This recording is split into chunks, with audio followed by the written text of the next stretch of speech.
Delhi NCR में महसूस किए गए भूकंप के झटके। भूकंप का केंद्र पाकिस्तान के बलूचिस्तान प्रांत में था। रिश्टर पैमाने पर इसकी तीव्रता 7 से ज्यादा मापी गई। कृषि मंत्री शरद पवार ने बेहतर मानसून की बदौलत 2013-14 में अनाज के रिकॉर्ड पैदावार की उम्मीद जताई है। कृषि मंत्री ने जीएम फसलों की पैरवी करते हुए कहा कि इस साल देश में कुल खरीफ फसलों का उत्पादन बढ़कर 129.32 मिलियन टन रहने का अनुमान है। जम्मू कश्मीर के राजनेताओं को फंड मुहैया कराने के आरोपों का जवाब देते हुए पूर्व सेना अध्यक्ष जनरल वीके सिंह ने कहा कि इसमें कुछ भी नया नहीं है। उन्होंने कहा कि आजादी के बाद से ही राज्य में स्थिरता बनाए रखने के लिए सेनाओं द्वारा नेताओं को पैसे दिए जाते रहे हैं। पूर्व सेना अध्यक्ष के इस खुलासे के बाद केंद्रीय गृह मंत्री सुशील कुमार शिंदे ने कहा कि पूर्व सेना अध्यक्ष को उन राजनेताओं के नाम का भी खुलासा करना चाहिए जिनको पैसे दिए गए। कांग्रेस नेता दिग्विजय सिंह ने जनरल वीके सिंह के दावे के ऊपर सवाल उठाते हुए कहा कि उनको पद पर रहते हुए ही यह मुद्दा उठाना चाहिए था।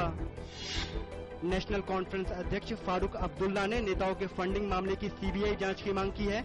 अब्दुल्ला ने कहा कि एक पूर्व सेना अध्यक्ष का इस तरह का बयान आधारहीन और दुर्भाग्यपूर्ण है। वाईएसआर कांग्रेस के प्रमुख जगन मोहन रेड्डी को आज रिहा कर दिया गया। हैदराबाद की चंचलगुड़ा जेल में बंद रहे जगन मोहन ने 16 महीने बाद राहत की सांस ली। रिहाई के बाद जेल परिसर के बाहर समर्थकों की भारी भीड़ देखी गई।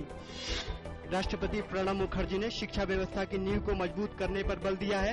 कर्नाटक के बीजापुर स्थित सैनिक स्कूल के स्वर्ण जयंती समारोह में बोलते हुए राष्ट्रपति ने कहा कि देश को विकसित देशों की श्रेणी में शामिल करने के लिए शिक्षा पर ध्यान देना होगा।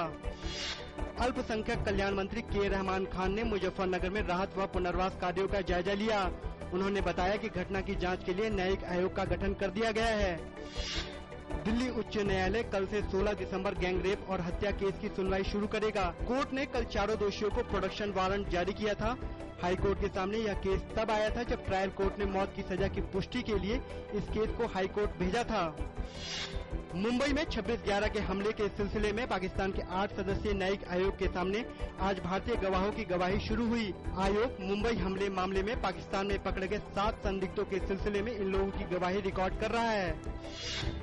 केंद्र सरकार ने देश में 20 नए कैंसर संस्थानों और 23 नए टर्सरी कैंसर केंद्रों की स्थापना को मंजूरी दे दी है। वैज्ञानिकों को ICMR अवार्ड से सम्मानित करने के मौके पर स्वास्थ्य मंत्री गुलाम नबी आजाद ने कहा कि वर्तमान में काम कर रहे 27 क्षेत्रीय कैंसर केंद्रों को और बेहतर बनाने की भी मंजूरी दे दी गई है।